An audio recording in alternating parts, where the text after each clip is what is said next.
ఈ సార్వత్రిక సంఘం భూమి మీద ఏమండి బాప్తిజం పొందినటువంటి ప్రజలు యేసు ప్రభువుని సొంత రక్షకునిగా అంగీకరించిన ప్రజలు ఈరోజు ఎవరి కొరకు ఎదురు చూడాలో చెప్పనా?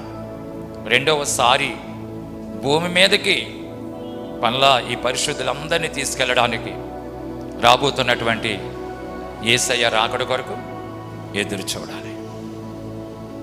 యేసయ్య రాకడ కొరకు నువ్వు ఎదురు చూస్తే నువ్వు నెంబర్ 1 విశ్వాసమే, నెంబర్ 1 సేవకుడివే. యేసయ్య రాకడ కొరకు ఎదురు చూడాలంటే అది మామూలు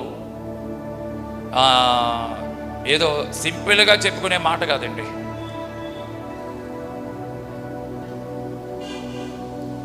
ఆయన రాకడ కొరకు ఎదురు చూడాలంటే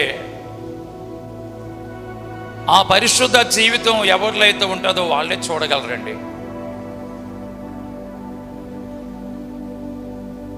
ఆ పవిత్రమైన జీవితం, ఆ పరిశుద్ధమైన జీవితం, దేవుని ఉపదేశ క్రమానికి లోబడి భక్తి పట్ల వైరాగ్యము కలిగి మహిమలో నుండి అధిక మహిమలోనికి ఒక లోతైన అనుభవంలోనికి ఎవరైతే వెళుతూ ఉంటారో వాళ్ళు మాత్రమే రాకడ కొరకు చూడగలరు.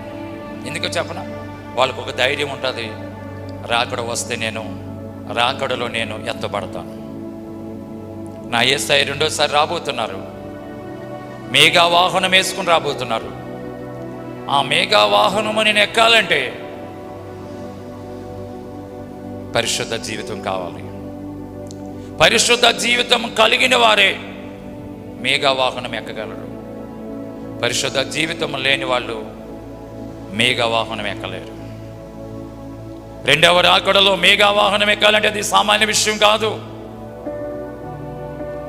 ఆ పరిశుద్ధత, ఆ పవిత్రత ఎవరిలో అయితే ఉంటుందో, ఆ మేఘావాహనం ఎక్కగలిగినటువంటి ఆధిక్యత, ఆ భక్తి జీవితం, దేవుని ఉపదేశ క్రమానికి ఎవరైతే లోబడి భక్తి పట్ల వైరాగ్యము కలిగి ఎవరైతే ఉంటారో వాళ్ళు మాత్రమే మేఘావాహనం ఎక్కుతారు.